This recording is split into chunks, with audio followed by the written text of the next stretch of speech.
In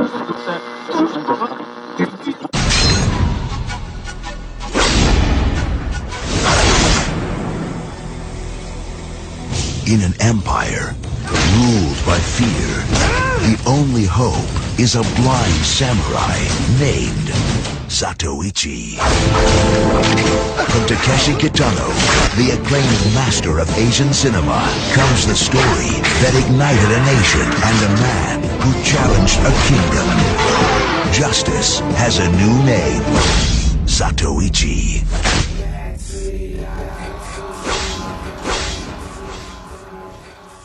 Check 1, 2. The gift that keeps on giving. Yes, Obsidian Ali, man. This is the Fat Mac, the Almighty, Triple XL, Big Mike, and full of fizz there with my co-host, man, Zatoichi. He in Zatoichi mode today, man. Niggafucius, Magneto, Tony Maceo. Man, the swords have been drawn once again. We are once again at an impasse of iron sharpens iron, and once again, in the spirit of good, hopefully friendly debate, we'll be going at it once again, man. This whole situation, man, where we talking about black business, who's more correct in their assessments about why black folks are so stingy when it comes to basically showing their patronage to other black business owners or business runners, man. So I'm not going to go ahead and talk too much on this, man. I'm going to go ahead and just hand it over to my boy Tony, and he has some things to basically refute and rebut pertaining to Obsidian Ali's latest video, which was aimed towards him. What's going on, Tony? What you got to say, man? Oh, man. I'm going to start from the door, man. Okay. The first thing I'm going to do, man, is I'm going to give the correct assessment of what happens, since he had he just totally misstated and he flat out lied about most of the stuff he said concerning me facing him. Okay. So I wanted to give a correct assessment. First of all, let's get started from the beginning. He said that when I pointed out in the article that we were on, you were on YouTube as early as 2007, but you were on Liberated Syndicate, right? Exactly. He doesn't know anything about Liberated Syndicate. No. His thing is YouTube. Yes, exactly. And his thing was, he was the first. He was a trailblazer because he was the first one to do a podcast directed towards black male issues. And I'm like, no, you're about 10 years too late. Right. But better late than never, because Mackity was here as early as 2007, and I didn't get in the mix until 2009 or 10.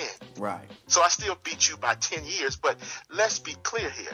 Mackity is your site, not mine. I'm just the co-host. Exactly. Okay?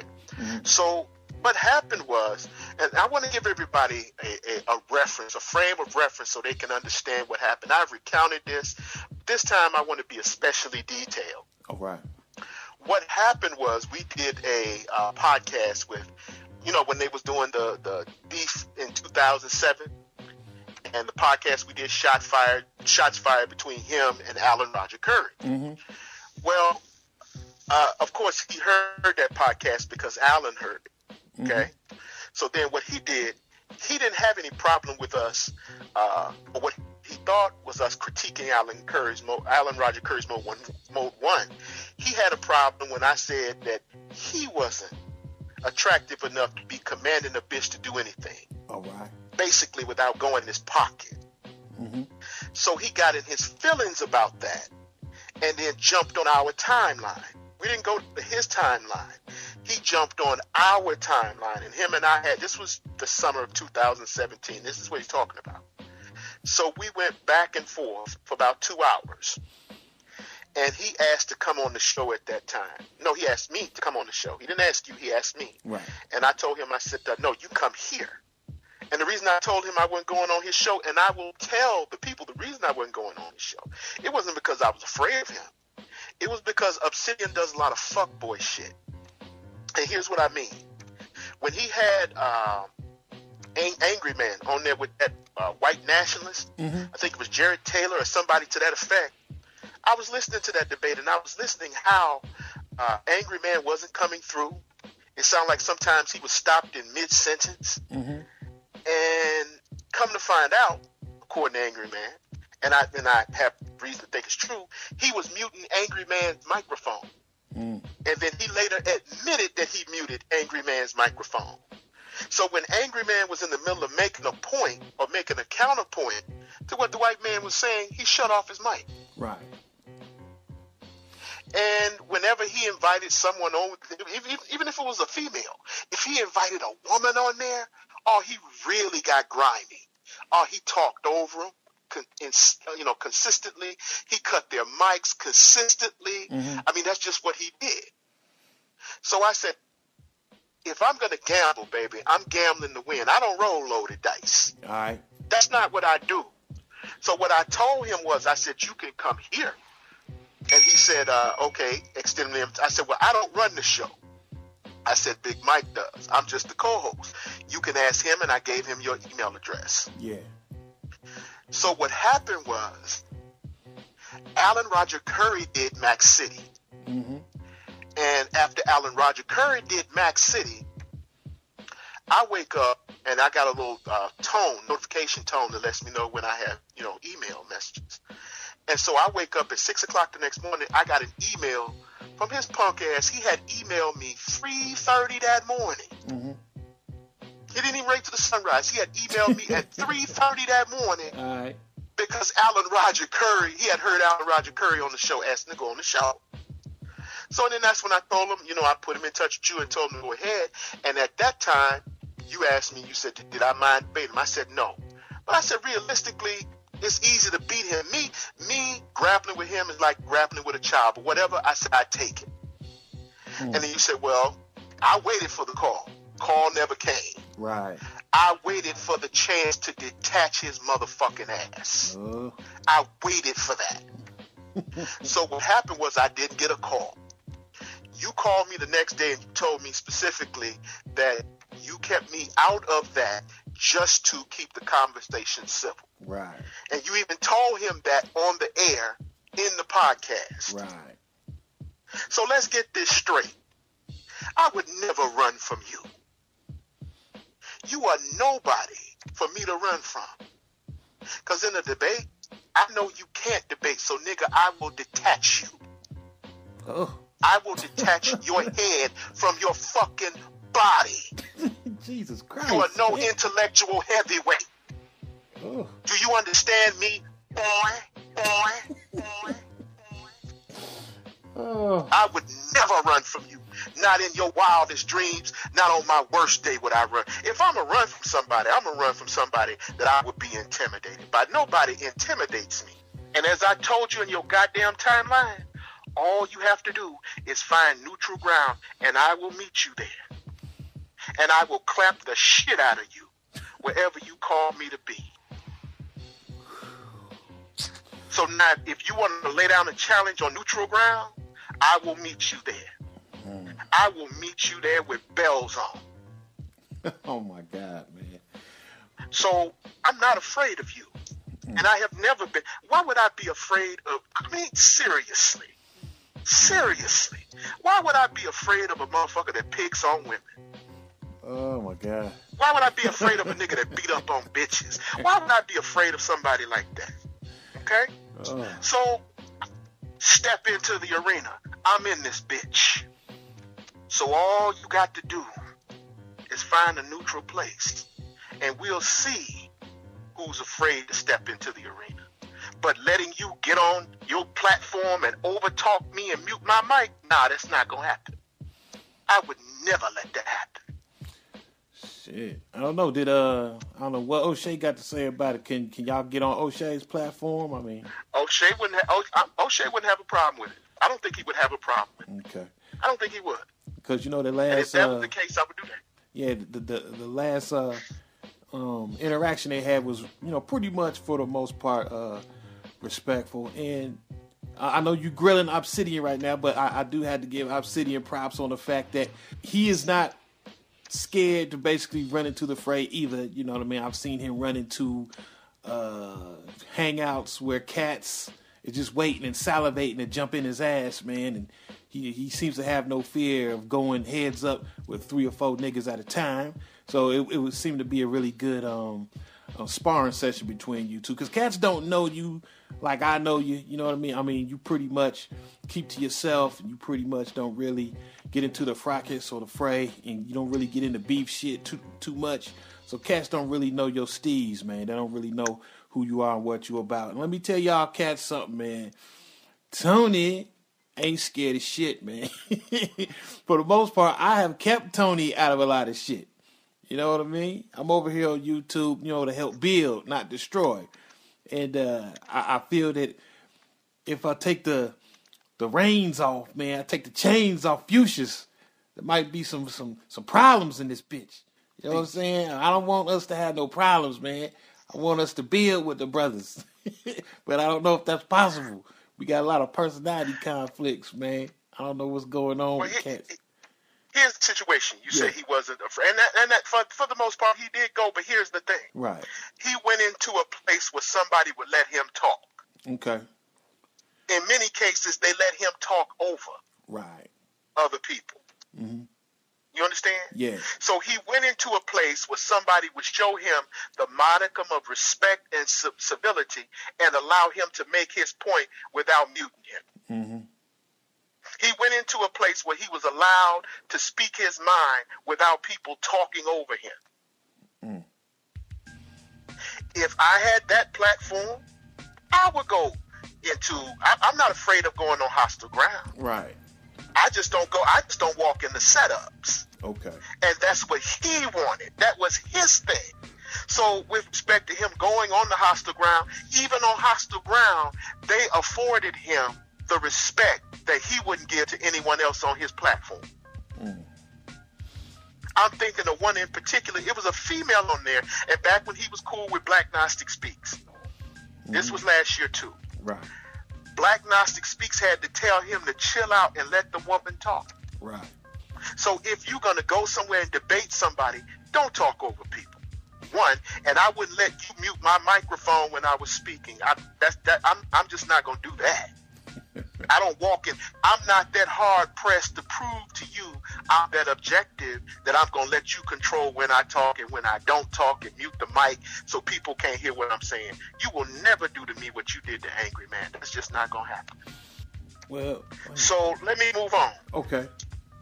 This thing with O'Shea Duke Jackson. O'Shea Duke Jackson had something that popped up because I'm a subscriber to O'Shea's channel. And O'Shea had something on there about do black people support black businesses? And he had the Obsidian interview. Mm-hmm. So I said, well, let me go back and listen to what he's saying. I had to get a frame of reference. And when I went back to his podcast was about him and some nigga named Ricky, somebody in his comment section. And Ricky had gotten on to him about always trying to shame people about being Patreons. Right. And he was like, why are you trying to make people pay for this shit and YouTube is free? And he's arguing that it's not free. Somebody pays for it. Well, let me clarify that. If you have internet, YouTube is free. We all know it's not free for the people who are in charge and running YouTube. Mm-hmm. We all know that it's not free in terms of as a product, but in terms of a video sharing service, when you buy the internet in your home, or if you have it on your phone or you pay a cell phone, you get the service for free. Okay. It's a video sharing service. We all know that the motherfucking app is not free. It wasn't constructed free. We all know that. Yeah. So when he said that this guy was pretty much saying, he was like, you're on here trying to make people pay for something that's free. And so he started throwing in this guy's face all this shit about how it's not free. And he started calling this guy a freeloader. Mm-hmm. And then he's forever talking about this shit about the free market. Now, in reality, anybody that's an economist will tell you that the free market is not free, and not in the sense that it costs. The free market is not easy for people to enter because the free market works on everybody having access to something. Now, since the internet has come out, it has democratized the market. It has made people easier. It has made the ability to enter into business easier through YouTube. But the market was never free. economics student, and you want me to cite sources. You always want me to cite sources, even though you don't. I'm gonna give you one. Macro economics for dummies. That's a real book. Okay. Since you like for me to cite sources, go pick up. Oh, I'm sorry, because you don't like to spend money either. So take your ass to the library and get it for free. I wish I had an Echo box, but I don't. Shit. Hey, I'll take care of that. Just say free and I'll make it echo. Take your punk ass to the library and buy it for free and rent it. Check it out for free. You crazy kids.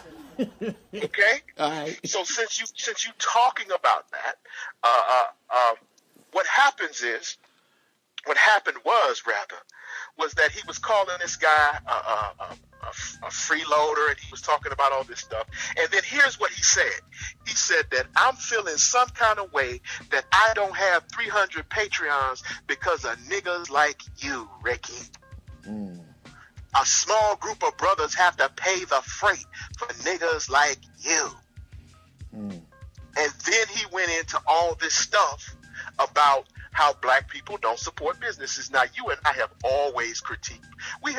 Who has critiqued niggas more than us? Ooh, bruh. Like I said, we've been doing it going on a span of 10 years critiquing niggas, man. Who does it more than us? So you have a point with respect to black people not supporting businesses. I never denied that fact. Here's what I had a problem with. You can't critique the game unless you're in the game. Okay. And that was my point, and that was O'Shea's point. And my point came up with respect to this was when O'Shea said, well, you're talking about you don't have 300, because that's what he said in his podcast. That's all he talks about in his podcast is the fact that he don't have 300 Patreons because brothers are cheap and brothers don't support black businesses. Well, if you don't enter the market, if you don't step into the arena, if you don't step into the arena and do the things that's required for you to be subsidized, if you don't step into the market and allow yourself to be patronized, how the fuck you want people to come to you and you coming to them on an outdated modem? You coming to them on a video podcast. You coming to them on a video podcast and you doing audio shit. And what O'Shea said was, you need to do more live stream. I'm not doing live stream because I'm a trailblazer. Trailblazer. Right. Who else do you know? And here's what he said. Who else is doing this kind of material but me? Mackity. And so his issue was, well, he's the only one doing it on YouTube. Right. That was his issue. But what you're doing is you're recording something in MP3 format and uploading it on YouTube. Mackity was doing a podcast back in 2007 on Liberated Syndicate. On multiple podcast formats.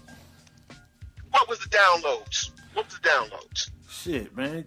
I see monthly. Let me see it. Well, each show get like 1,000 downloads, but monthly, man, I probably get about 12, 13,000, downloads and shit. And that was before you made it to YouTube. Yeah. That was before you. I'm talking to his ass. Yeah. That was before you made it to YouTube, sucker. That was before you got here. So you ain't doing nothing slick. Yeah, he don't understand, it's just, it's like what he said. He said, I never even heard of y'all, man. Who the fuck are y'all, basically? And I'm like, well, that's really no big deal, man, because look, if I never would have came to YouTube and started doing my thing, I never would have heard of Obsidian.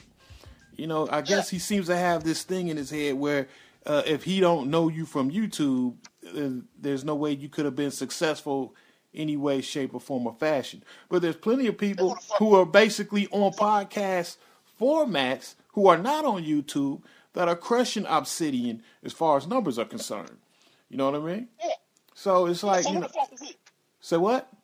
Who the fuck is he to be talking about? I can't hear you, dog. Can you hear me? Okay, that's better. I said, who the fuck is he to be talking about he don't know anybody? He said, I never heard of you kids, man. Who are y'all? I'm like, no, you never heard of us, man, because this is not our format. We was actually doing radio, like what you talking about. You know what I mean? Yeah. Our format was strictly audio. You know what I mean? And, you know, we getting 12, 13,000, like, downloads a month. That still ain't really big-time numbers and shit, but I'm able to pay my bills on that shit, man. And I don't have to ask that nigga for a donation. So, I mean, I'm successful in this shit. And I'll probably get into this more so a little later on, right? Because he's got a lot of things that he don't necessarily understand about my business model. And I'm about to show him how I come up gangbusters on my business model. And maybe he could appreciate that, because I definitely appreciate his business model. He's done a lot of things correct. He's seen things in the future, and he has actually adapted. Let's move on. Let's move on. And then he says, you know, because my thing was about, you made, in your podcast, you made it about you. Mm-hmm.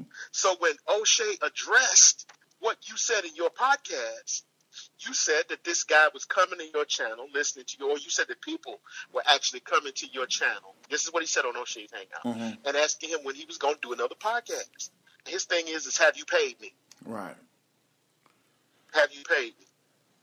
And his thing is, well, you haven't fully made yourself accessible to the market. Because when O'Shea does the Hangouts, he's always getting support. Why? Because it's a format that he's accessible in. Mm-hmm. So you make yourself inaccessible in the market. And then when the fact is brought up that you made yourself inaccessible in the market, you're going to fall back on some non-existent truth talking about you're a trailblazer. Mm.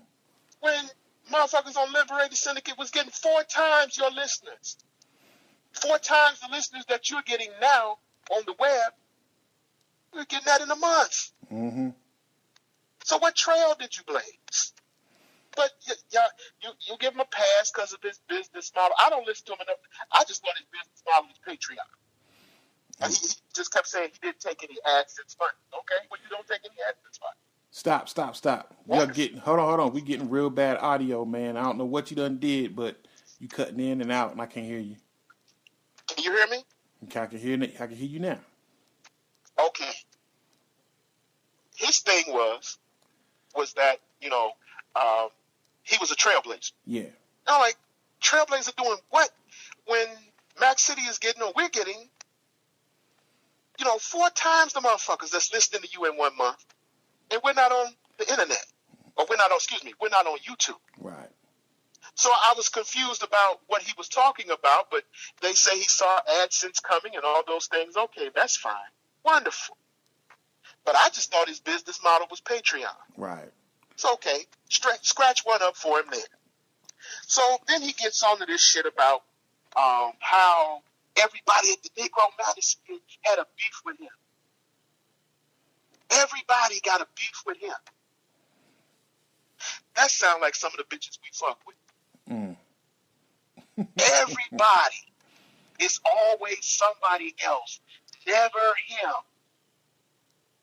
When the truth is, this nigga done created beefs with everybody on the magazine. People did it because I'm smart,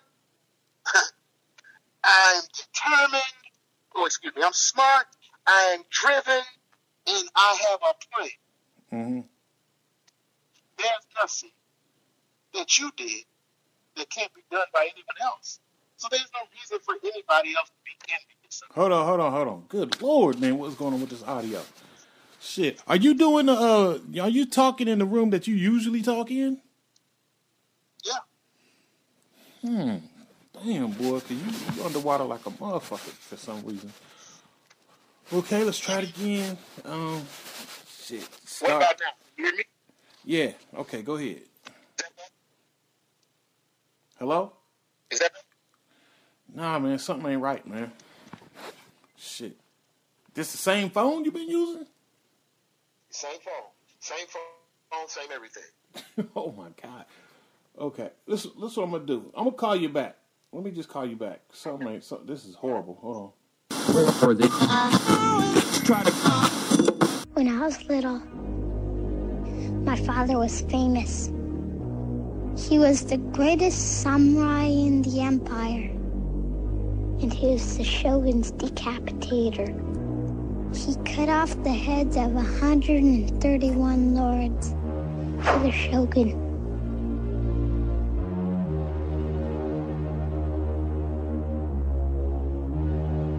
It was a bad time for the empire. The shogun just stayed inside his castle, and he never came out.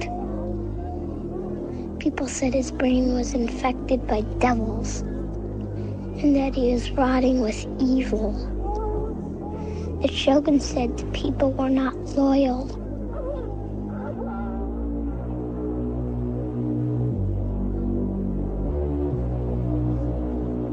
He said he had a lot of enemies, but he killed more people than that.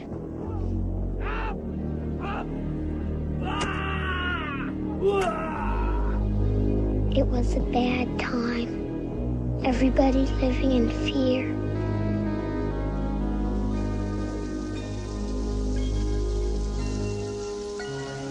But still, we were happy. My father would come home to Mother, and when he'd see her, he'd forget about the killings. He wasn't scared of the shogun, but the shogun was scared of him. Husband. Maybe that was the problem. Azami. I had a bad dream. Don't be afraid. Bad dreams are only dreams. What a time you chose to be born, Daigoro.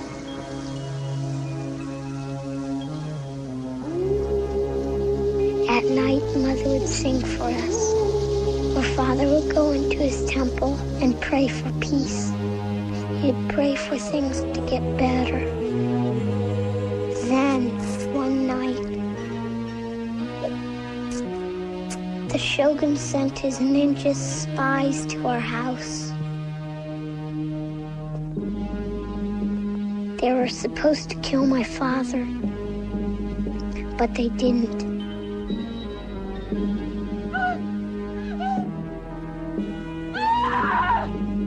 That was the night everything changed. Forever. Azami! Azami! Butchers!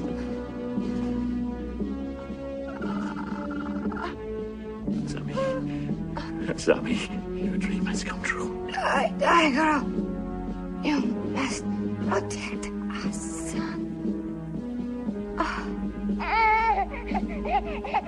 They will pay. With rivers of blood.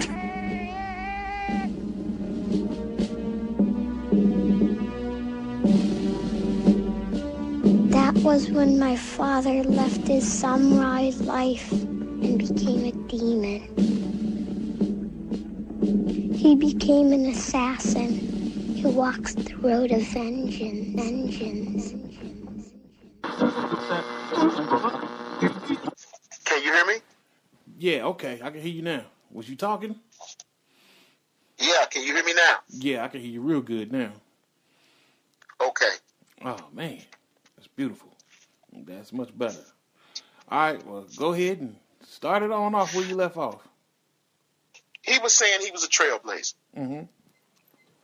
And I'm saying, how can you be a trailblazer when, one, there were people here before you, two, they were getting more numbers than you were, Mm-hmm. and three, you know, our content, and he says his content is different from ours. You're right. Mm-hmm. Our content was more diverse. Right. Although we are known for talking about Trig, and our commentary, our podcasts were always more diverse than his. Mm-hmm. And we were getting 4 times the amount that he was getting on YouTube Mm-hmm. for his monthly podcast. Right. Okay? And so then he jumped into this thing about everybody on the Negro manosphere had beefs with him or had some personal problem. And truth is, these were problems and beefs that he created. Mm-hmm. So it wasn't like everybody just turned on him and came at him. This was shit he started with other people. Everybody from that shit he pulled with Alan Roger Curry to Angry Man to O'Shea, everybody on the Negro Manosphere was a beef he started. Right. So what in essence we have here is one of these kids, you've seen them in school, what they do is they put ink in your seat, fuck your clothes up, throw spitballs on the back of your neck, and then when you waiting for recess, because they know they're going to get their ass beat, when it's time to go out for recess, they hang around the teacher. Okay. That's the type of nigga you're dealing with. That's the type of nigga you're dealing with. He does that kind of shit. He starts beefs with people. And then when they ride back on his ass, then he wants to be intellectual, and then he wants to debate and talk about ad hominem attacks. When it's time to get his ass rolled on. So people didn't start beefs with him just because he was smart, because he was driven and he had a plan. People started beefs with you because you was fucking with them. That's why they came at you. That's why they came at you. You provoke a confrontation with somebody, then when it's time to get your ass whooped, now you want to play the victim? Nigga, please. Well, look, let me ask you this, man, because Obsidian says that he don't know why you feel the way that you feel about him because he's never done anything to you.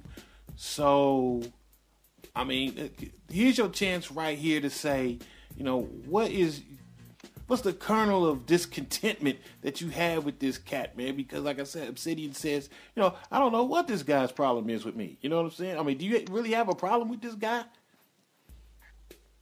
Obsidian, I don't really have a personal problem with him because really I don't know him, but is he annoying as fuck? Yeah, he's annoying. He's kind of annoying in his podcast, but other than that, I don't have a problem with him per se. I think he's actually very entertaining. I think very entertaining. I think he's full of shit with on a lot of shit he says, but I think he's entertaining. He stumbles over a few good points, but other than that, he's, again, like I said before, the motherfucker's like porn. He's a guilty pleasure. Okay. So it's no hard feelings in per se I have with him. Again, I think he's entertaining. I think like a lot of shit he says, he's full of shit. But other than that, that's it. So there's nothing in particular. There's no personal problem or issue. Well, check this out. This is what I want to talk about. When we talk about YouTube numbers, how certain individuals seem to rise, as far as getting subscriptions and whatnot. Now, it would be real easy for me and you to actually do that, man, because the formula seems to be on YouTube: start a lot of beefs, a lot of drama, and trash black women to no end. And that will basically ensure that your ass gets subscriptions and get views. You know what I mean? But me and you have not done that. We have stuck to our guns, and we have maintained a balance. You know what I mean? We'll talk about the tricking. We'll talk about these fucked up ass dusty niggas. We'll fuck around and talk about, these ratchet ass bitches. We'll talk about the politics. We'll talk about the religion. You know what I mean? So make no mistake about it. We know the formula. If we really want to get down, if we really want to get those numbers and those views, we will start needless beefs. And we would just trash black bitches all day. I bet you $1 to $1 of this shit, man, we'll start getting money then. But that ain't what we own, man. We got some integrity about our shit. Is that formula familiar with you? Does that sound familiar to you? That's exactly what the fuck he does. Starts meaningless beefs with people, because if he doesn't start meaningless beefs, he doesn't have content. Right. That's his whole thing. Is fucking with black women, criticizing black, which we did years ago, and starting meaningless beefs with people. And he said in there, he said that nobody knows or nobody knew who we were, and nobody cares. We never did this we were never doing this to make money. Right. We were not per se, when we started out on this, we weren't in the market per se to try to compete or make money. No, we still not. We still not trying to make money off the podcast per se. Really, at least I'm not. I'll explain that in my business model later on. You know what I mean? But go ahead. Okay, but I wanted to acknowledge that. He said, it's as though we were, putting out material. We weren't doing that. We were doing shit. We were doing this shit. I was doing this shit because it was fun. Yeah, for the love of it. I didn't really see no money in it because I didn't pay that much attention to it. Right. So this idea about nobody knows who we are, if we were doing what you were doing, we would be known. But that's not what we do. Shit. And then he went on to this shit. He started talking about some other stuff about, the welfare mind state, people where you take people's tax dollars and give it to other people. And I think he talked about Planned Parenthood and some other shit like that. But the real truth is that, again, Planned Parenthood, like anything else, is a social program. So if you have a problem with entitlement programs, which it sounds like you do, if you have a problem with entitlement programs, then you should have a problem with subsidies. You should have a problem with the bank bailouts. But you don't want to talk about that because that goes against your talking point. That goes against your bias. And I'll get to that a little later on, too. When I deal with that, when he talks about how smart he is. Mm-hmm. I'll deal with that in a minute. But that's something that he loves to talk to. And see, when I put that shit in the article about the free market, I was just really doing that shit to show him how ridiculous his argument was. Right. That he couldn't even live up to his own damn gospel. He couldn't even live up to the dictates of... He's anything but a capitalist. He's just like the bitches he talks about. He wants something for free.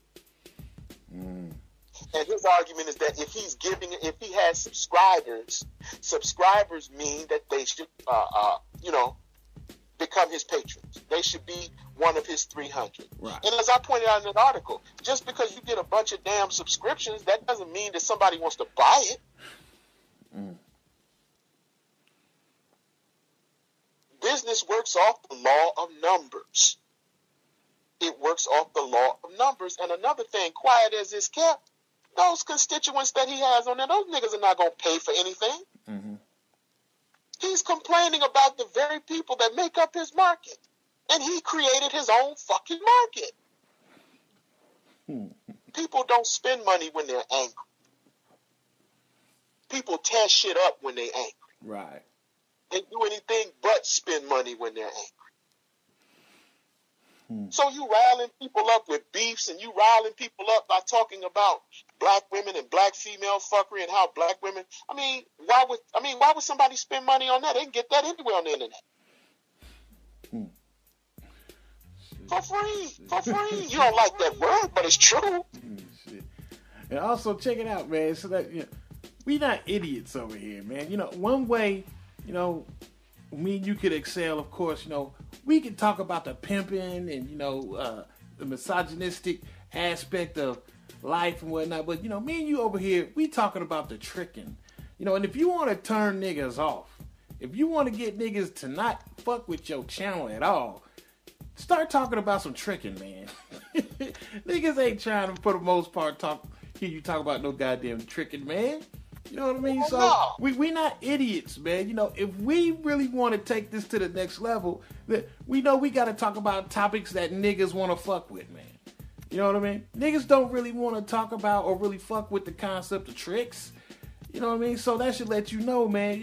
We not giving two fucks about what other niggas think and how we get down on our podcast, man. We see a need for something that needs to be basically expounded upon and talked about.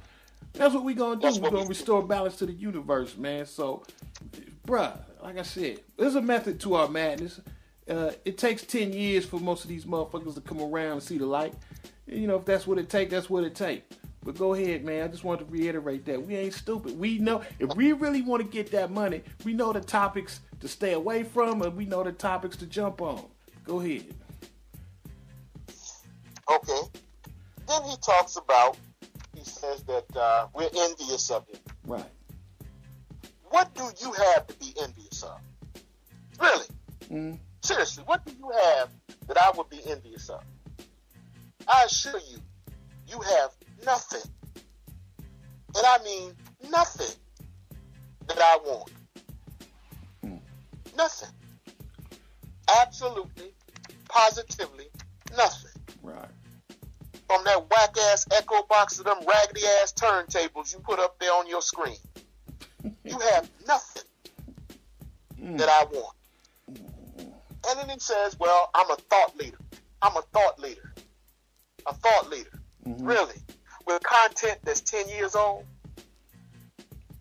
Really? And he says, well, he's the only one. He's an influencer. Excuse me. He's a thought leader in the market and everyone else is influencers. We were dealing with more diverse topics again before you came to YouTube. We were talking about the riots. We were talking about the trick. We were talking about every issue under the sun before you made it here. We were talking about religion. We were talking about politics. We were talking about economics before you got your first goddamn YouTube account. But wait a minute. Wait. But of course, all that is negated because he feels that since he is more successful on a YouTube platform, what we've done means nothing. But once again, I'd like to reiterate, you're right. No one really knows who we are on YouTube. But many people know who we are on other prominent podcast platforms. Okay, I like to get that out the way because, like I said, he seems to think that YouTube is the end-all, be-all of all things. Go ahead. Yeah, the only place that exists is YouTube. Right. You know, that's the only thing that's important to him. Right. You know. But anyway, then he turns around and he talks some more shit about the free market and voluntary association, which again negates your argument. Because if people associate with you, if they agree to associate with you, that doesn't necessarily follow that they're going to do business with you. Right. That I know a lot of niggas that I like. Would I do business with them? Hell no. Okay. There are a lot of niggas I listen to. There are a lot of niggas who I converse with. Would I do business with them? Hell no. Mm-hmm. Them niggas shady as hell. Why would I do business with them? Because they talking the same shit he talking. Hey dog, why don't you, give these people some customer service, or why don't you give them, the correct amount of the product or the service that you're supposed to give them? Nah, you trying to cheat them, because you think in your mind that you're entitled to, force the market to behave as you wish. And that was another thing he jumped on. He was talking about how he was like Steve Jobs. No. Steve Jobs designed a better mousetrap. Okay. You didn't design anything. You came to a free medium that was already open for video sharing. That's what you did. You came to a free video sharing device that was open to the public. And if it's that deep, where you that thirsty for money, why don't you just monetize the videos?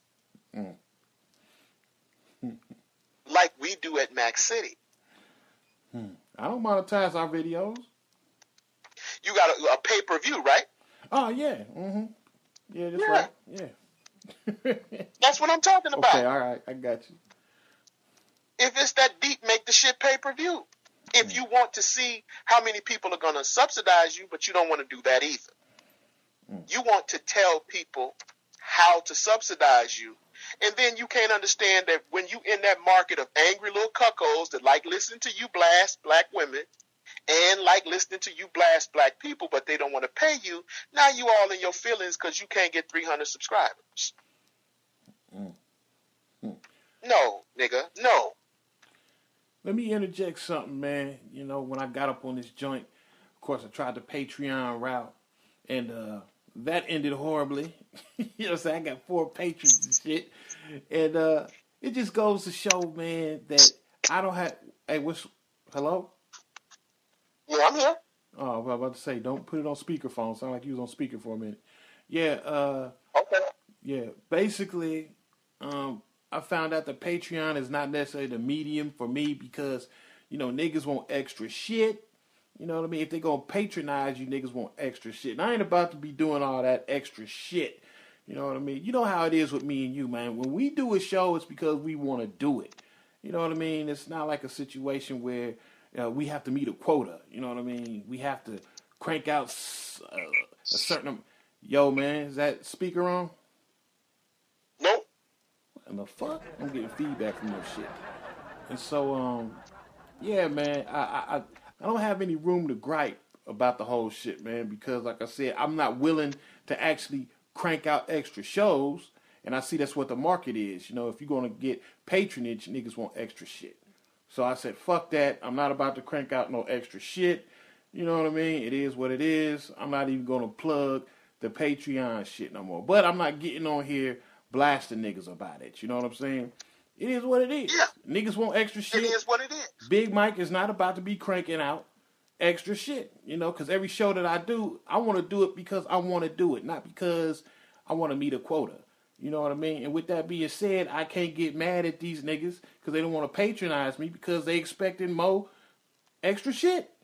You know what I mean? I ain't got nothing else to say about it. I just move on to something else that's gonna get me my money. You know what I mean? Well, that was O'Shea's point. Uh-huh. If you're not willing to do that which will allow you to be patronized, Mm-hmm. why should people patronize you? Right. And better yet, if you're not willing to do that which will allow you to reach the goal that you want, if you're not willing to do it, how you gonna beef and say you can't get support when you ain't giving the people what they want? Right. How can you say people are not supporting you when you won't do the very thing that would allow people to support you? Right. Now, do niggas want shit for free? Of course they do. Mm-hmm. I have never heard from the fact that niggas have a problem supporting me. I've always said that. Mm-hmm. I've always said that. Again, before you made it to YouTube. Right. But you kill your ability to complain because you don't even want to compete. Mm. How you gonna complain about niggas not patronizing and you're not even in a business, or you don't even put yourself in the market to be patronized? You don't even put yourself in a position to be patronized. Mm-hmm. But you complaining about niggas not patronizing you. How does that make sense? Mm. You would have a valid gripe. You would have a valid gripe if you were similarly situated. Even take Angry Man. Mm-hmm. Angry Man has diversified his channel. Right. He don't just have Angry Man, he has the Angry Geek. Mm-hmm. Why? Because he's attempting to speak to the cosplayers. Right. You go after and you diversify. That's what you do. Mm-hmm. But you don't want to do that. You want to sit back and say you're a trailblazer. No, you're a biter. And you're a particularly bad one at that. Oh, my God. Get personal, son. Get personal. You bite. You bite. That's what you do. You're a biter. Oh, God. That's what I'm calling you. You're a biting ass nigga. Anyway, again, you're not Steve Jobs. You're not anywhere close to Steve Jobs. You could never be Steve Jobs, because in order for you to be Steve Jobs, that would mean we would never have to have existed. That means if you were a trailblazer, that means Mackity never. And you come up, if a tree falls in the forest and nobody hears it, did it happen? Hell yeah, it happens. The law of physics and gravity do not become non-existent because you're not there to see it. Mm. If I get my dick sucked last night and you weren't there to see it, that didn't mean it didn't happen. That's a good one right there. That's a good one. As though he's some person to determine what happens in YouTube. Nigga, you got 4,000 subscribers. Mm. You got 4,300 raggedy ass subscribers. You ain't no leader. You ain't no industry leader. You got 4,300 subscribers. Now, to be sure, over 2 years, that's what, roughly about, what, 800-900 every 4 or 5 months, something like that. Okay. But that doesn't make you any type of industry leader. You don't form opinion on anything but your damn podcast. That's it. You don't determine policy on anything. You don't determine who's important and who's relevant on YouTube. Well, I will give him this, But though. see, when everybody... I will give him this, though. His ratio as far as the listeners versus the subscribers, man, it's a pretty good ratio. It's about 50%, man. Give him props on that. That's some good shit. He has a good ratio. I'll give him that. But when that's pointed out, right? See, when he was pointing at us, he's talking about subscriptions. Mm-hmm. And this is another problem. This is a problem that I, in an argument, debate with him, is just flat out hypocrisy. Mm. See, when he's talking to somebody that he knows he can't compete with, then it's about his ratios. Okay. But when he's talking about people who's not even trying to compete, now all of a sudden it's about who's listening. Okay. When it's already been determined, we don't follow that. But we're not trying to beef with people. Right. That's not our objective at all. That's not what we're doing. Man. You know? So I couldn't understand that. I didn't get that. And then he went on, and I want to thank him. I want to thank you, by the way, for reading my article. I really want to thank you. I give you props for reading my... Thank you for introducing me to other people. Right. Thank you. I have to give him props for that. Tony, you's a nobody. You need all the help you can get, man. You a nobody. Yeah, thank you. Absolutely. I'm nobody. Nobody cares. So thank you for introducing me. And then he went on to read my article, and he said that when I said that it's the people that want shit for free that spend the most money. And then he started, citate one no true Scotsman argument. And how he got no true Scotsman, I don't know how he got that or where that came from. Okay. And then he said, citations needed. Citations needed. Now, he doesn't cite sources, but he wants me to cite them. But since you want me to cite sources on everything, nigga, does the Bureau of Labor Statistics mean anything to your ass? Okay. You always quick to throw up government sources. You always throwing up government sources when you're talking about how fat black women are. You're always throwing up government sources when you're talking about the STD rate. You're always throwing up government sources when you're talking about the out-of-children wedlock rate. You best friends with the government then. But when it comes to basic information that you should know, all of a sudden you don't know about government sources. You don't know about the Bureau of Labor Statistics. You don't know about the fucking Wall Street Journal. You don't know about the Atlantic magazine, which is a moderate, not liberal magazine. You don't know about economic writers like Derek Thompson in the Atlantic magazine. That's not familiar to you? No, it's not familiar to you. Okay. Because you only want to use government statistics when you want to use. So I assumed you would know about those government statistics because I mistook you for an intellectual. Oops, I assure you I won't make that mistake again. I assure you I will never mistake you for an intellectual again. Most intelligent people know these things. But I guess you don't fall into that crowd. And while we're talking about statistics, and while we're talking about data, and you and your insistence on data, see, most people, if they were to actually read the shit that you're quoting, they would know 9 times out of 10 your data is misstated, your evidence is mischaracterized, and your numbers are just flat out misleading, if not all out lies. Do you have an example of that? Of course I do. Oh, okay. Of course I do. Just curious. When he talked about, for instance, again, when he was talking about, he said that black women are the largest women per se. Okay. He said they're the largest women. And he talked about, how they're the fattest women. For one, again, those statistics, that study that he's talking about, that doesn't measure body weight. Right. Okay. It measures body mass. It's a difference. Oh, yeah. I remember that, man. Yeah, because I was a victim of that in the military myself. They said I was fat, but I was ripped.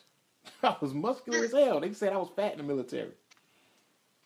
That study, and they said that in the study, that they don't measure body weight, they measure body mass. It's body mass index, not body weight index. Right, exactly. But see, he didn't tell his listeners that, did he? No, he didn't say that at all. Right, okay. That study also didn't say anything about hip to waist ratio. Okay. Didn't say it at all. But he put that in his commentary because he knew that I had read that study. So what he did was he turned around and he had to pop lock. This motherfucker, he pop lock his way out of an argument like Rerun. Okay. He can pop lock his ass off out of a point that's been already refuted and destroyed. Okay. So when he knew that I had him, then that's when he started coming into all this shit about body mass. That study doesn't say anything. And the study also said that those statistics are not reflective across cultures. So in other words, what may be fat is purely subjective. What you may qualify as fat in your culture, the next person may not qualify as fat in their culture. And they use the very same example as the military. They use that example in the study. That people that qualify as being massive in the military are not overweight. Right. Yeah, they put me on the Fat Boy program, man. And I was ripped, man. I was muscular. Yeah. Like I'm fat. The fuck? Are you serious? Yeah, my BMI was all, fucked up according to them. Well, according to him, you were fat. Yeah. So if black women, have a larger, because they measure what, neck and waist, right? Yep. Neck, waist, or they had this little thing little black plastic thing that they put on your body to measure, your mass or whatever. According to those measurements, you would be termed overweight. Mm-hmm. So if it is in your if the people in your culture have a different bone density or a different physiological makeup, they could be termed obese under the BMI index. Right. But he want a fat ass on his couch so he can bust a splendiferous nut. Mm-hmm. But under the BMI index, she's fat. You don't do fat bitches, right? Oh, I'm sorry. Yes, you do. Yes, you do. Oh, getting personal. You do fat bitches. You getting personal. You do fat bitches. You getting personal, You do sir. fat bitches. Stop getting personal. No. Okay. All right. Anyway, if you want another source, since you like sources, since you're a free market economist, you don't read the studies from the Federal Reserve, Mr. Free Market Economist? You don't read those studies. That tells you who spends what and where. You didn't read that? No, you didn't. Because you don't read Federal Reserve studies. Just like you don't read the Bureau of Labor Statistics. You don't read anything except that which gives you more vocabulary words and confirmation bias. Look it up.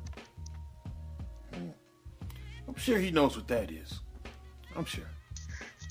No, I'm not going to give him. No, I'm not so sure that he does. I'm not going to give him credit for anything because every time I do so, I'm wrong. Oh my God, man. This is what intellectuals do. But he has shown himself not to be an intellectual, and he only reads that which reinforces his talking points. That's what he does. And for the rest of the videos, he mumbled into something talking about black people are they're the leading anti-Semitic group. He didn't give no statistics there, of course. Mm-hmm. He just said that black people are anti-Semitic. And I don't know of too many black people that hate Jewish people. Right. I don't. And he didn't supply it. I love Jews. Matter of fact, I have had a very good relationship with Jewish people. Right. Hell, we used the Jew to sue the state of California. Oh man, yeah. Shout out to my Jew, my Jew lawyer. Shalom, Ahayim, all that good shit. So you know, there's this stuff about black. I mean, it was just a bunch of nothing. Black people are anti-Semitic, and all. I mean, again, he didn't cite anything, and then he said, "Well, are you listening?" Yes, I'm listening. I want you to know I'm listening. Are you listening, Tony? Yes, I'm listening. You got my attention. I assure you, you have my attention. You know. Lord have mercy. So I mean, if you're so intent on people listening to you, and you want so bad for me to listen, now I'm listening. I'm listening to every word you say. Every single. Let me add something right quick. You know, I'm listening to both sides, you know, when we're talking about black folks and patronizing business and whatnot. And this kind of like takes me back to the whole Yvette Carnell, Boyce Watkins beef. You know, it's like people would say that Boyce Watkins is correct when he says that economics should come first. Yvette Carnell saying politics should come first. You know, niggas is always on this either or shit. You know, and I'm like, well, I believe that politics and economics are both equally important. You know what I mean? I don't require myself to join a schism or join a camp. And so right now, what I'm seeing between you cats, right, it seems like we have another either or situation. You know, I did see you concede certain points when Obsidian was saying certain things, you agreed with him. And I think he did the same thing. He actually conceded some points when he was talking to O'Shea. But once again, we seem to have this situation where it's an either or. You know, you have to basically be all in my camp, or the other person has to be totally in their camp. And I see valid arguments in both camps. You know what I mean? I don't really see either one as being false or being totally true. You know what I mean? So I'm just trying to figure out, like, how do we get to this point, man, where it seems like, you know, dudes got to pick a camp. You know what I mean? It's an either or argument. Both situations and both arguments can't be right. You understand what I'm saying? Yeah. Here's the thing. Both there is room for both sides. Right. But his thing is, it's largely reduced to one side. His thing is, well, black people don't support each other. The end. Okay, well that's true. But first, in order for you to make that argument, you have to be someplace where black people can't support you. Mm-hmm. You have to actually be in the game. You have to be in the game to give an assessment. And you've admitted that you don't want to do the things necessary to be in the game. Mm. And if you don't want to be in the game, and he's quick to talk about how, you know, when he was writing, for instance, how when he was writing for a black-owned publication, this is him. He was writing for a black-owned publication, and it was a waste of his time. Right. He said that. Right. He said he wasn't getting enough exposure and he wasn't getting enough money to do it. He wasn't getting enough money.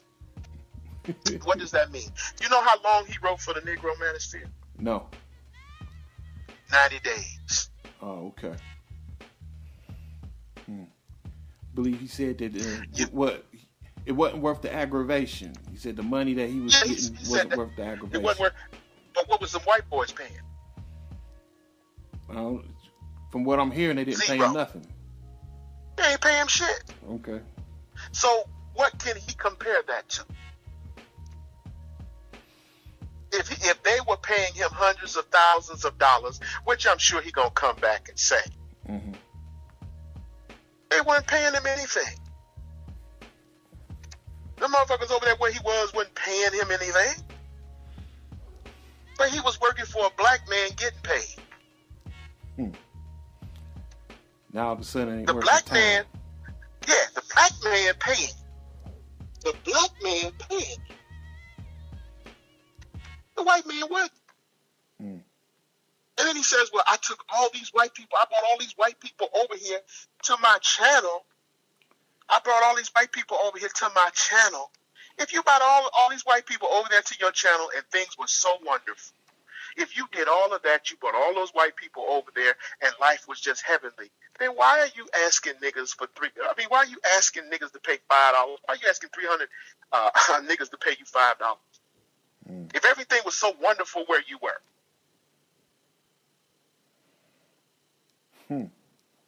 Good question. If you were making all this money over there at Return of Kings, judgybitch.com and slang, if you were making all of that money over there, why did you come to the black man? Why would you come and get business from a people that you know don't support?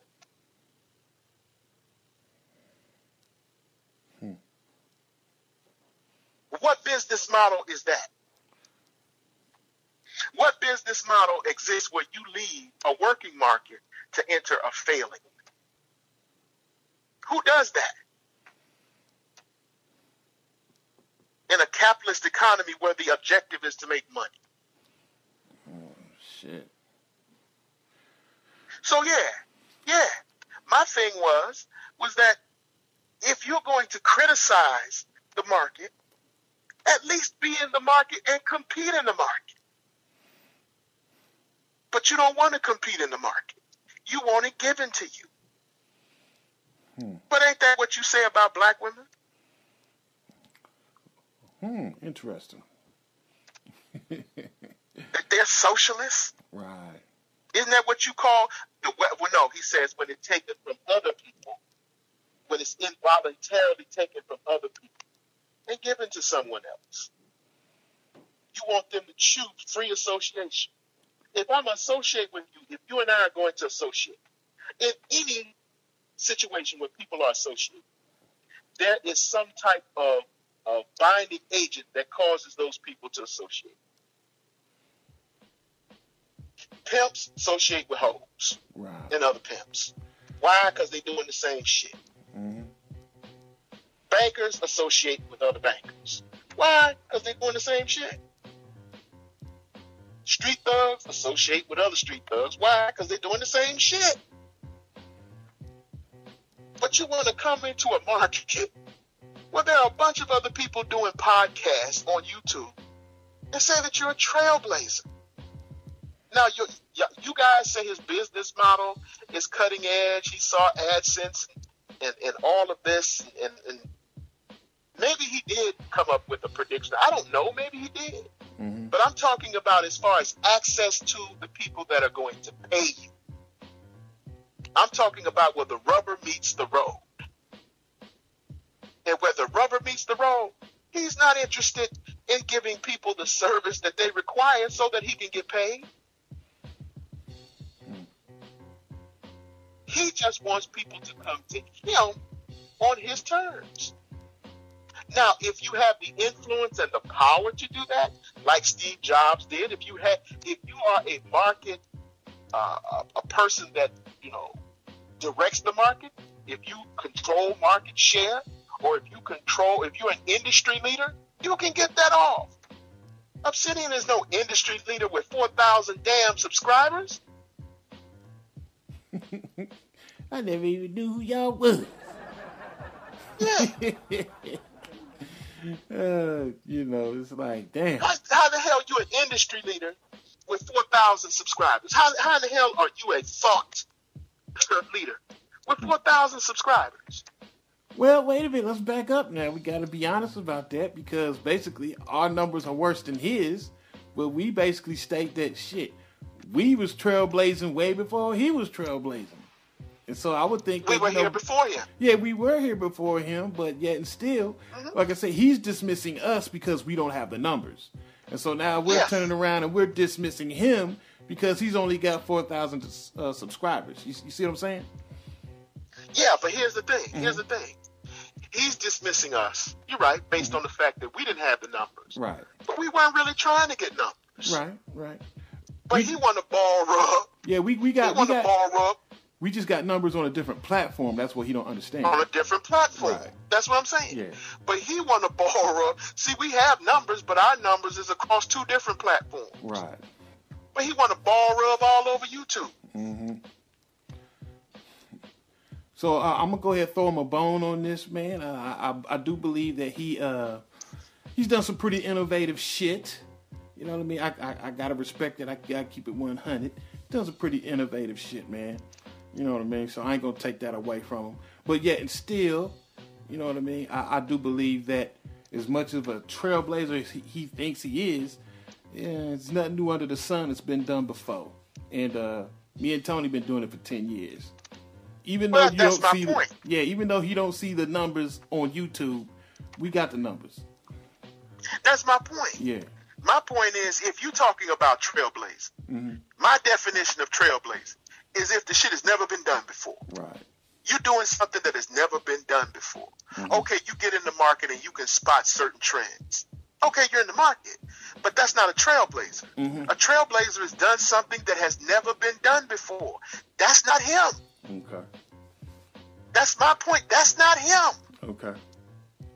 He's not doing anything that hasn't been done before. And he said our highest numbers, and now I'll give him this. He said our highest numbers came when we had the during the summer podcast, what we did with him, and that was one of our highest rated shows. Right. He's correct. And he says, we didn't capitalize on it. We weren't interested in capitalizing on it. Shit. We were just giving our perspective. Yeah. You were the one who came to our channel to argue with me for 2 hours in the goddamn comment section. You did that. You were the one that thought you were going to drag me onto your platform. You did that. So you were a part of the ones that came to our channel, wanted to be heard.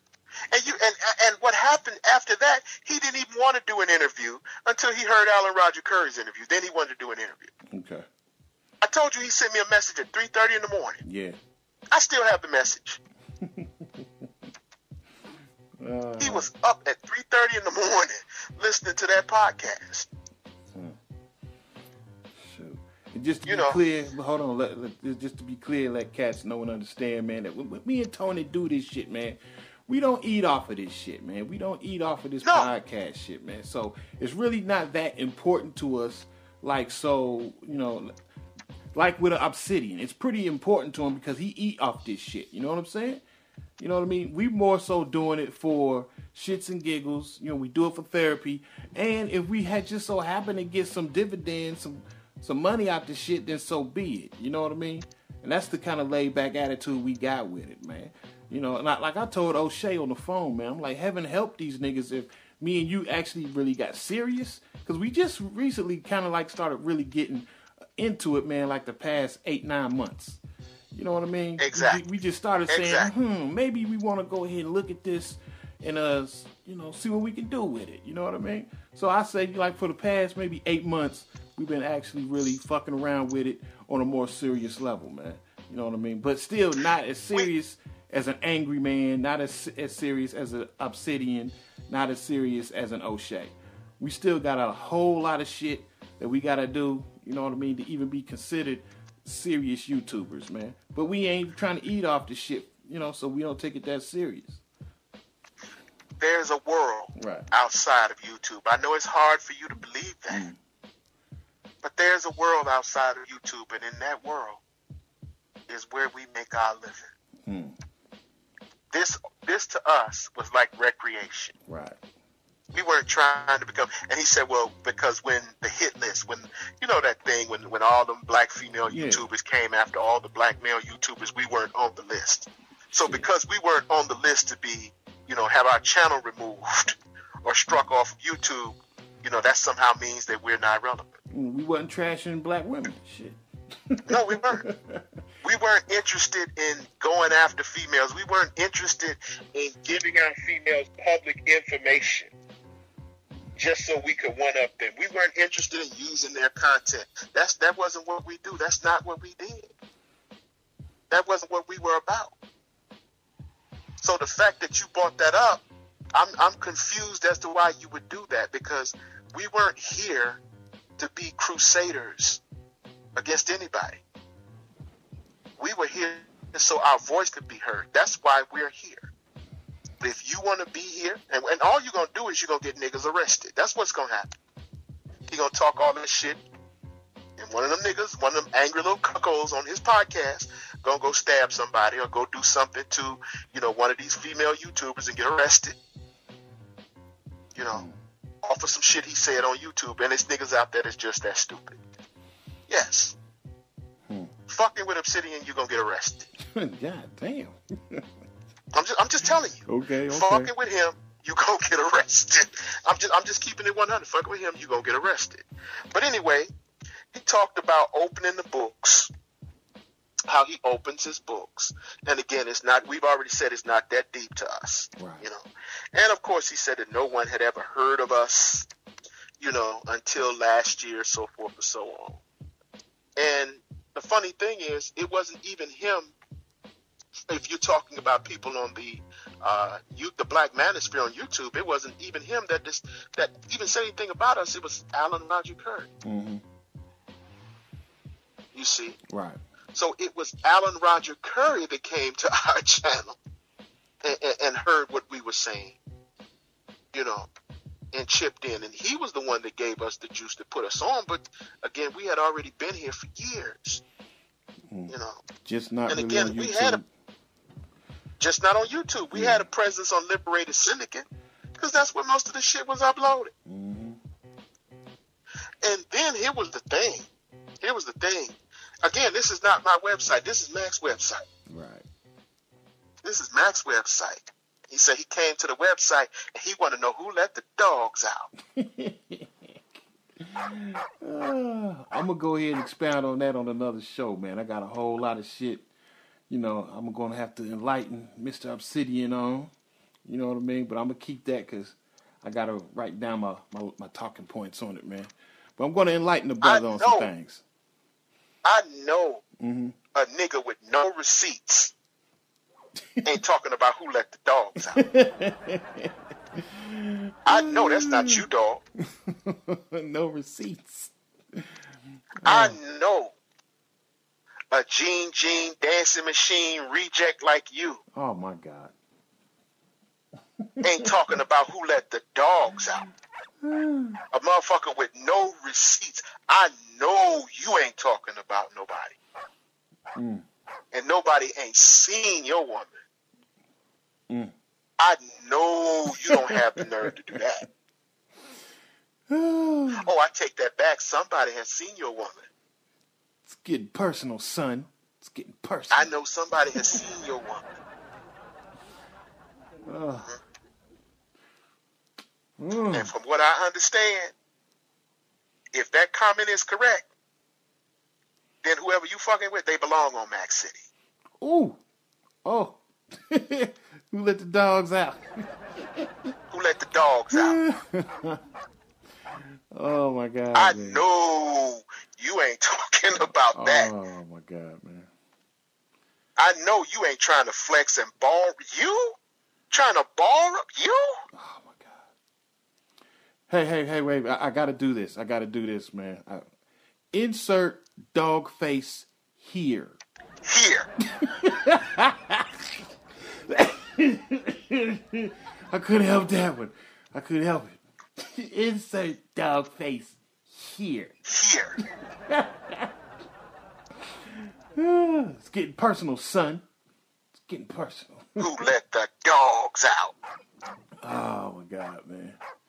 But, hey, man, all's fair in love and war, man. And I'm going to expound on it on a later date. Because, like I said, he doesn't really understand the dynamics in this, man. He don't understand the world of pimps and hoes. He don't understand it. But I'm going to give him a tutorial, man. I'm going to help him out. No, he ain't interested in the world of pimps because he's the moral police now. Oh, okay. Oh, that's right. He's become the moral police now. He says he's talking about infidelity. It's and how that's ruining Black America. So he ain't trying to listen to you. You beneath him. Oh, I'm sorry. Even though he gave you that hollow ass platitude, I like Big Mac, and Big Mac is cool, but I'm talking about you. Well, I'm talking about your ass.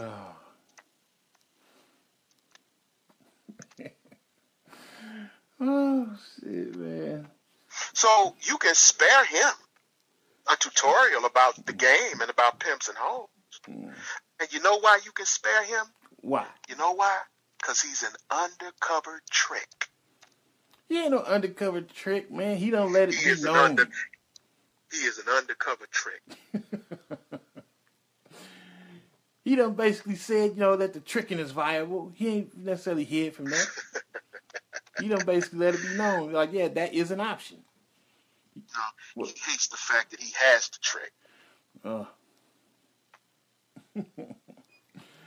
hell. He hates the fact that he has to trick, but you have to trick, and that's what it is. So he ain't interested in nothing you have to say because you're part of the problem.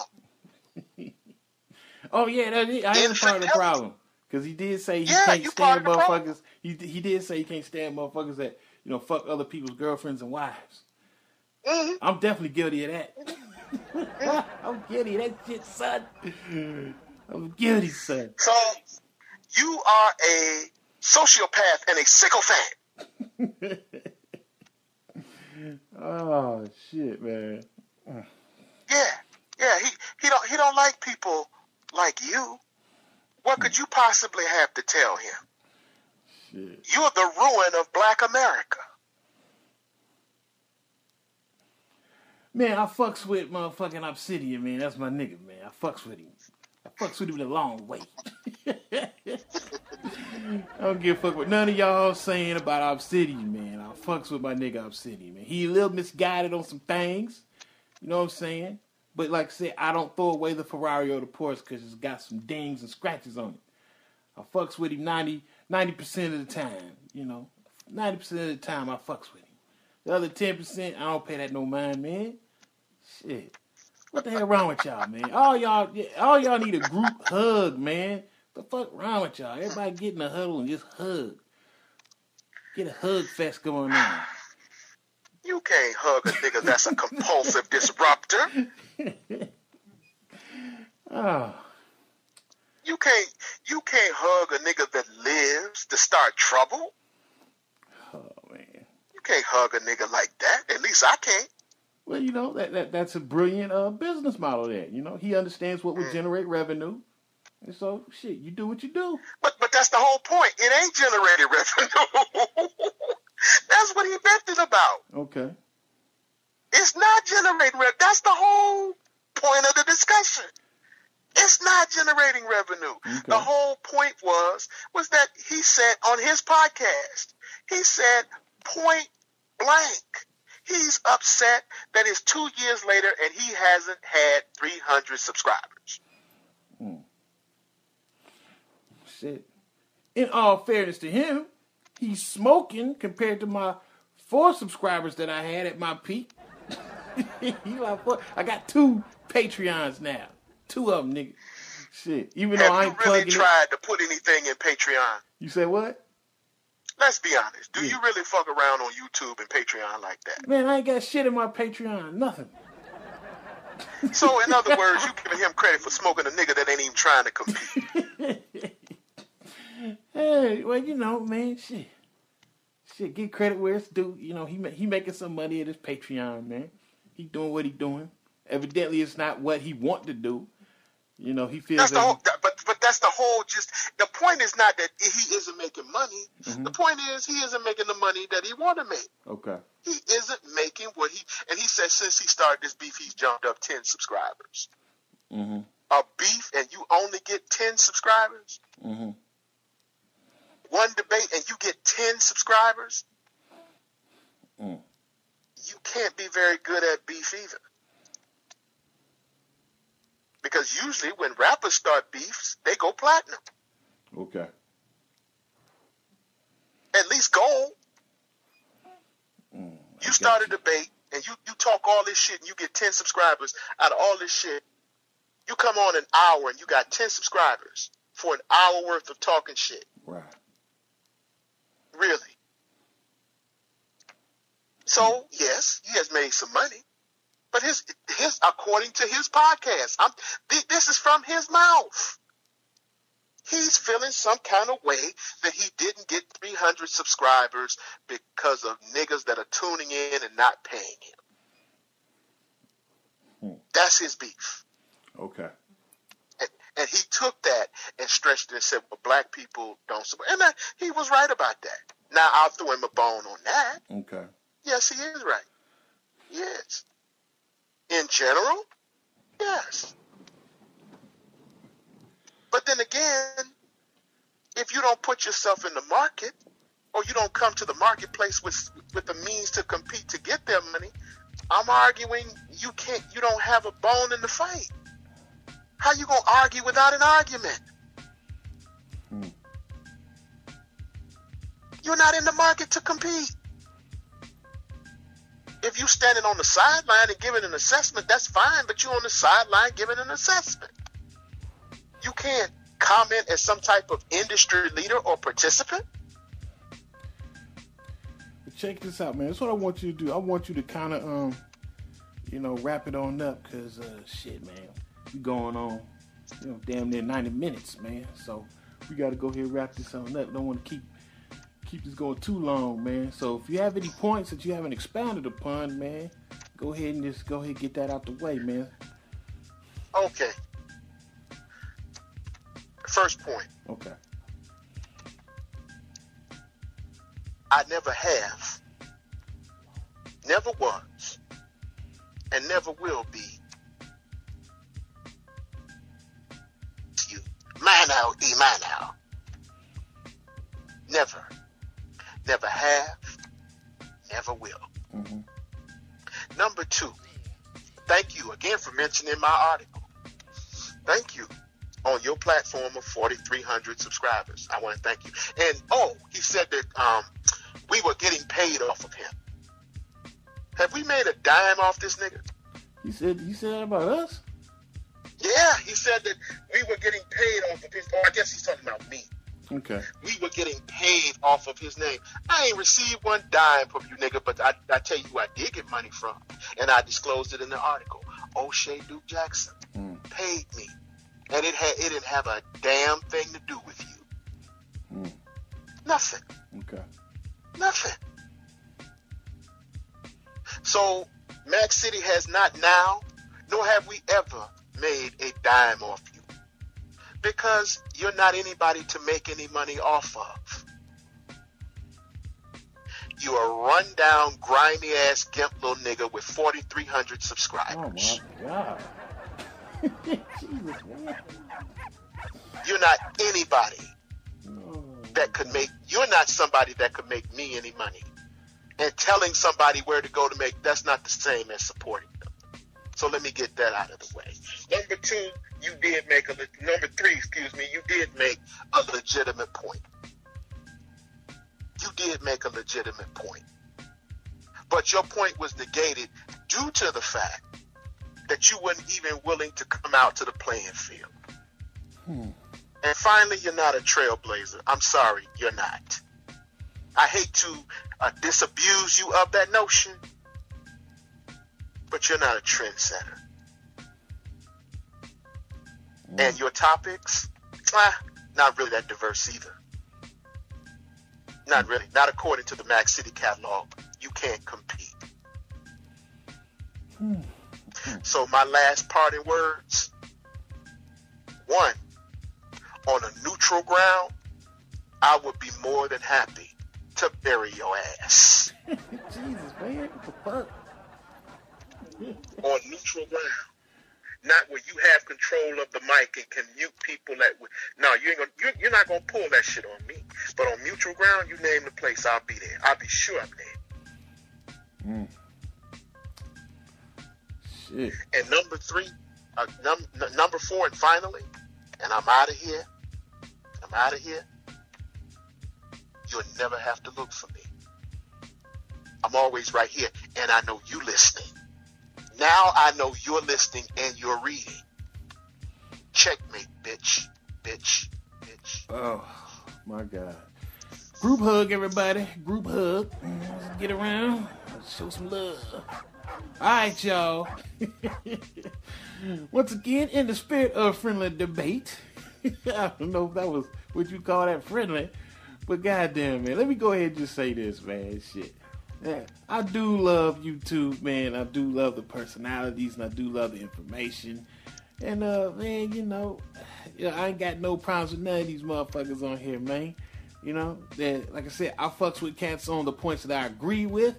And the points I don't disagree with, I don't pay that shit no attention, man. You know what I mean? In this situation, we talking about black folks patronizing black business. I see both parties. I see both camps with valid points, man. I don't really see anybody is right or wrong in it, man. Anyway, fuck it. I ain't even gonna try and expound on it. Get the fuck up off of here.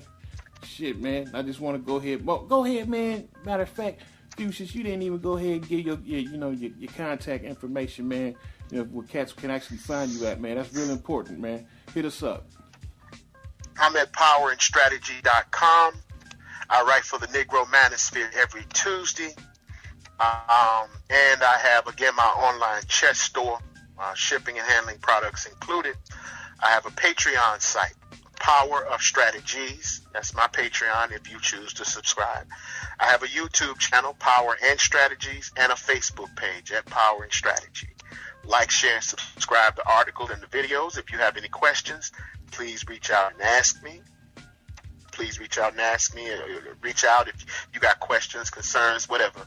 Hit me up at wayofstrategy44@gmail.com or hit me up through the website at Power and Strategy. And that's where you can find. Okay, like I said, we're just now really, man, getting to the point where we taking this shit a little bit serious, being here on YouTube. And the numbers are growing. I know if you're an original Mackity player, Mackity citizen, you're seeing the numbers steadily creep up, man. So, like I told O'Shea, like, heaven help these niggas, man. If we really want to get on the ball and get serious about this shit, niggas will not be able to so-called thumb their noses at us and call us nobodies in the game pretty soon, as far as YouTube is concerned. You know what I mean? Whatever the fuck me and Tony set our mind to, you know what I mean, to make shit pop, you best believe it's gonna happen, man. You know what I mean? So, it won't be long, and we won't be doing it by just having needless beefs and just steadily plugging away, talking shit about black women 24/7. We're going to keep doing our diversified content, man, talking about everything under the sun. You feel me? Yeah, we're going to do it the right way, man. So, this is the Fat Mac, Almighty Triple XL, Big Mike, and Full of Phys Ed, giving shouts out, man, positive energy to all the people in the universe. And we out. And we out. And we out.